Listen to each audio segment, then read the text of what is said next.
नमस्कार नंबरदार जी। नमस्कार। नंबर के विकास के लिए क्या कदम उठ रहे हैं? कैसे होगा? कहाँ तक विकास होगा इनका? दिल्ली देहात का बेड़ा पार कैसे होगा? देखो, मैं सतीश नंबरदार, भारतीय किसान यूनियन राष्ट्रीय प्रवक्ता एवं राष्ट्रीय महासचिव। आज जिस दिन तक देश आजाद हुआ है और अभी तक मैं अपने क्षेत्रवासियों, जो भी मेरे क्षेत्रवासी है, मैं उनसे एक सवाल भी पूछना चाहूंगा। पलायन, एक शब्द है पलायन। अब मेरे गांव में जो लोग रहते हैं, जो नौकरी पेशे पे हैं, जो बिजनेस में जहां हैं, वे पलायन क्यों कर रहे हैं? आज तक मैं सिर्फ ग्रामवासियों से एक का सवाल पूछना चाहूंगा, और मैं जहां पे भी बैठू हूं, किस नेता का एक चमचागिरी टाइप में। पलायन का मतलब आप ये कह रहे हैं जैसे गांव में हाँ, पढ़ लिया लिख लिया भाई, वो बाहर चला गया, नौकरी लग गया तो हाँ, को छोड़ के मतलब बाहर चला गया, दिल्ली के अंदर जाता है, हो जाता है, कहीं और चला जा, ये पलायन। हाँ, मैं उन भाइयों से भी एक अपील करना चाहूंगा, एमएलए आवे, एमपी आवे, निगम पार्षद आवे, जो कि चमचागिरी में जो ये कहे हैं, अब बहुत काम करे, बहुत काम करे, बहुत काम करे। लेकिन मैं सिर्फ आपसे, पत्रकार महोदय, मैं आपका भी धन्यवाद करना चाहूं। अब भाई, आप हमेशा जो क्षेत्र की आवाज है, जो गंदगी है, उसको निकालने में काम मदद करते हैं, हमेशा जो क्षेत्र की बुराई उसको उजागर करने में काम करते हैं, इसके हृदय की गहराइयों से आपका भी धन्यवाद।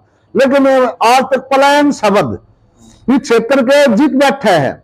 भाई, मेरे जो पुराने नेता है, जो 90 के 80 के दौर के हैं, जो अब भी हैं, हमेशा उन्होंने एक क्षेत्रवाद की प्रॉपर्टी डीलिंग की राजनीति करी है, लेकिन आज तक ये नहीं समझ पाए।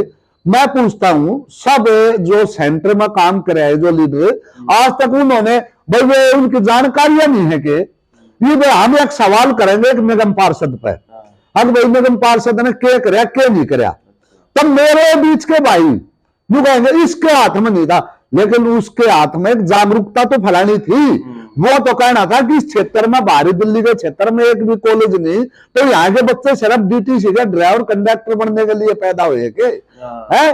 अब तो आज तक मेरा जो पुराने लीडर है ना, जितने भी, उनके प्रति एक दर्द भी है, एक गुस्सा भी है।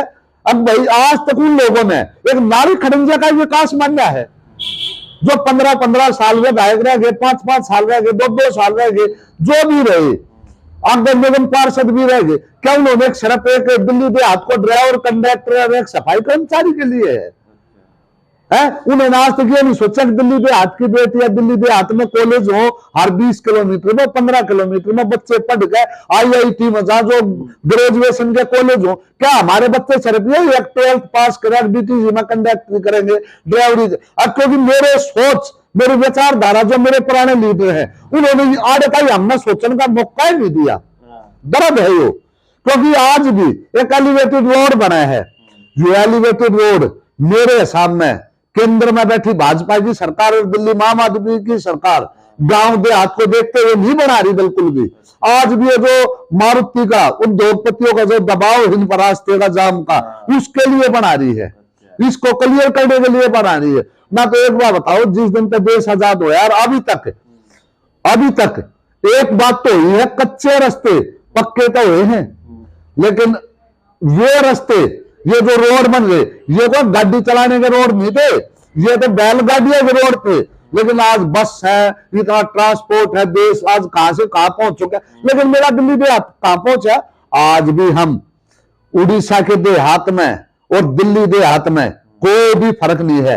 हमारा आदमी आज भी बरवाड़े के पास जाकर दम तोड़ता है, जिसका बीमार हो जाए रात में, बरवाड़े के पास मेरे हॉस्पिटल्स हैं। आज मैं कुछ दिन पहले इसमें गया था, ये जो पोलो क्लिनिक बोल रहे हैं, पोलो क्लिनिक जो ये MCD की है, उसमें एक शुगर की दवाई दी। अरे ये जो मेरे माननीय जो निगम पार्षद है और है, अरे उनको इतनी भी हिम्मत नहीं। अब जो वह सदन में खड़ा होकर देख भाई, लोगों ने मेरे को चुनाव में जता का भेजा और मेरे क्षेत्र के स्टाफ को क्यों उठाने लग रहे? यार सिर्फ यार पैसा ही पैसा रह गया, सब कुछ, सब कुछ हुआ ही रह गया। अब भाई शाम को सुबह एक हवाबाजी, अरे भाई क्षेत्र के लोगों की जरूरत है। लेकिन CM साहब तो ये कहते हैं, उन्होंने खुद यहाँ छापा मारा है कोर्ट में, ये दवाई है नहीं है, ये तो खुद CM साहब के प्रति भी दर्द है। सीएम साहब ने इसमें तो मार लिया छापा, लेकिन उसके आगे का रोड देखा। अब डॉक्टर एक दिल्ली से चलता है और यहां तक आने में 3 घंटे लगते हैं, 3 घंटे जाने में लगे, 6 घंटे हो गए, 8 घंटे की ड्यूटी। और तो यहाँ कौन डॉक्टर रुकेगा? तो नंबरदार जी, आप सिर्फ ये बताना चाह रहे हैं कि जो ये एलिवेटेड रोड बन रहा है, ये सिर्फ मारुति जो, हाँ बिल्कुल, नहीं तो एक बार बताओ, मारुति जो ये कंपनी आ रही हाँ, है, बिल्कुल उसके दबाव में बन रहा है। हाँ, ये गांव वाले वो नहीं, ये गांव वालों को ना ना ना ना नो, बिल्कुल। और नहीं तो एक बार बताओ, बनाओ एलिवेटेड, बनाओ कंजावले से, वहां से ओचंदी बॉर्डर से शुरू होगा बाईपास तक, नरेले से शुरू होगा नजफगढ़ के वहां तक, द्वारका तक, वहां से शुरू होगा द्वारका तक, ओचंदी बॉर्डर से शुरू होगा, अंदर अंदर कंजावले से पूरे का पूरा वहां तक। विकास करो तो विकास की परिभाषा में बात करिए, एक गांव को खंडर बनाने की साजिश ना करें। भारतीय किसान यूनियन आज एक अपना एजेंडा, एक विजन लेकर चला है। छोटी विधानसभा लूंगा जिस दिन परिसीमन होगा, हमेशा दिल्ली देहात के साथ जो पुराने मेरे लीडर थे, मान्य मैं नाम लेने से गुरेज भी नहीं करता, सांसद भी रहे हैं और क्या क्या रहे हैं, उन्होंने इस क्षेत्र का इतना विनाश कराया है, उसके भावना के साथ इतना खेल रहा है। एक बात बताइए आप, बदरपुर बॉर्डर से बवाने तक लोकसभा, बदरपुर बॉर्डर से बवाना, गोग्गा गांव से बदरपुर 2 लोकसभा, 5 लोकसभा, 8-8 किलोमीटर में थे लोकसभा। विधानसभा की बात नहीं कर रहा, लोकसभा। क्या ये हमारे साथ जुल्म नहीं हुआ? देश आजाद हुआ अभी तक। और अब भी कहां जट खोड़, कहां पंजाब खोड़, कहां पे शाहबाद कॉलेज, कहां पे गोगा डेयरी, कहां पे बुद्ध विहार का नाड़ा। ये परसीमन में उनके कीड़े नहीं पड़ेंगे जो उसमें बैठे थे। उन्होंने एक बार बताओ, क्या पैसा ही पैसा, सत्ता ही सत्ता रह गया? अरे देहात में भी इंसान बसते होंगे, वो ना छोटी लोकसभा नहीं चाहिए विधानसभा। 8 किलोमीटर की माननीय केजरीवाल की विधानसभा तो 52,000 की, और ये विधानसभा 5.5 लाख की। ये कौन सा इंसानियत थी जिस दिन बनाई? और कहां थे वे जो हमेशा दिल्ली देहात के साथ धोखा हुआ है?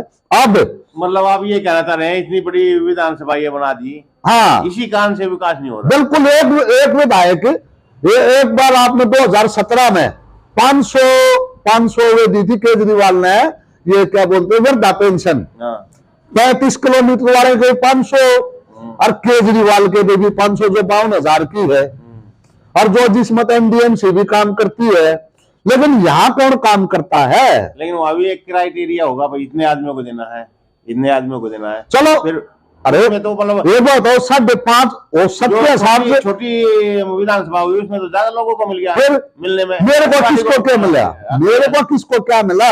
क्या जो आज सरकार बैठी है दिल्ली में आम आदमी पार्टी की, मेरा बीजेपी के विधायकों के प्रति गुस्सा है। अब वे एक सिर्फ केजरीवाल चोर है, सदन से वॉकआउट कर दिया है। उन्होंने आज तक सदन में ये पूछा माननीय सीएम साहब से, अब आपने 2017 से पेंशन बंद कर रखी, किस आधार पर कर रखी है? मैं उनसे भी मांग करता हूं, क्योंकि ये सब एक दिल्ली देहात को, दिल्ली के लोगों को, ये जो जितनी भी राजनीतिक पार्टियां बरगलाने का काम करती है।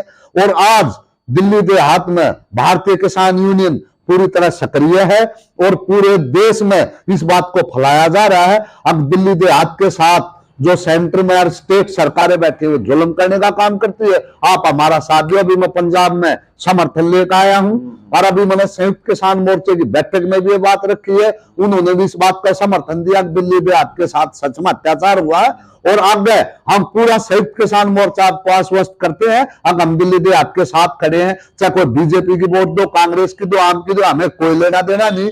चाहे एससी बनो, कैसी सीट बनो, हमें उससे भी कोई दिक्कत नहीं। लेकिन मेरी छोटी विधानसभा होगी, जो भी यहाँ का विधायक जो प्रतिनिधि बनाएगा, वो जो अपने क्षेत्र का पूरा ध्यान रख सकता है। जी, आपने ये एक सवाल उठाया था एलिवेटेड रोड के लिए, इसमें आप क्या समाधान करते हैं? कैसे एलिवेटेड रोड बता दिया, या तो बनेगा ओचंदी बॉर्डर से लेकर बाईपास तक, नरेले से लेकर द्वारका तक, बीच के, और वहां से लेकर ओचंदी बॉर्डर से लेकर इस तरह पूरे का पूरा बुद्ध विहार बाईपास तक, वहां तक। इस बवाने में हम नहीं बढ़ने देंगे। भारतीय किसान यूनियन संयुक्त किसान मोर्चा इसका पुरजोर विरोध करता है। और जो जिस तरह के हैं आज यहाँ जमीनें हैं, सरकार चाहे तो एक्वायरमेंट करके उस पर बढ़िया कॉलेज बनाओ, उन रास्ता पे एक्वायरमेंट कर नए रोड लकड़े, क्षेत्र का विकास हो चाहे मुख्य विकास हो, उन पर कॉलेज बनाए, उद्योग लगे, सब कुछ हो। से मैं आपको एक बात और याद दिला रहा हूँ। जैसे आप वहां पे थे, वो जो पावर प्लांट चल रहा है, वहां धरने पे थे ना, तो हाँ, बिल्कुल। वहां तो उनको तो कुछ मिलता नहीं है। नहीं, तो रिक्वायरमेंट कहाँ से होगी सर? आज हाँ। संयुक्त किसान मोर्चे में जो प्रधानमंत्री को ज्ञापन गया है, अभी हमारी कोर कमेटी की बैठक थी दिल्ली में 3 दिन, उसमें मैंने ये मुद्दा रखा है। और जो वो मांग पत्र गया है, उसमें दिल्ली के किसानों के लिए ये जो मांग है, जो ये टावर लगते हैं, जिसमें जो जिसके खेत से तार जाएगा उसको भी मुआवजा, और जिसके खेत में टावर लग रहे हैं उसको 100% मुआवजा, जिसके वहां का तार चल रहे हैं उसको 50% मुआवजा, मतलब सरकार देगी तो आगे काम कर पाओगी। ये प्रधानमंत्री को ज्ञापन हमें संयुक्त किसान मोर्चे की तरफ से भेज दिया। अच्छा जी, चलो ठीक है, धन्यवाद, नमस्ते।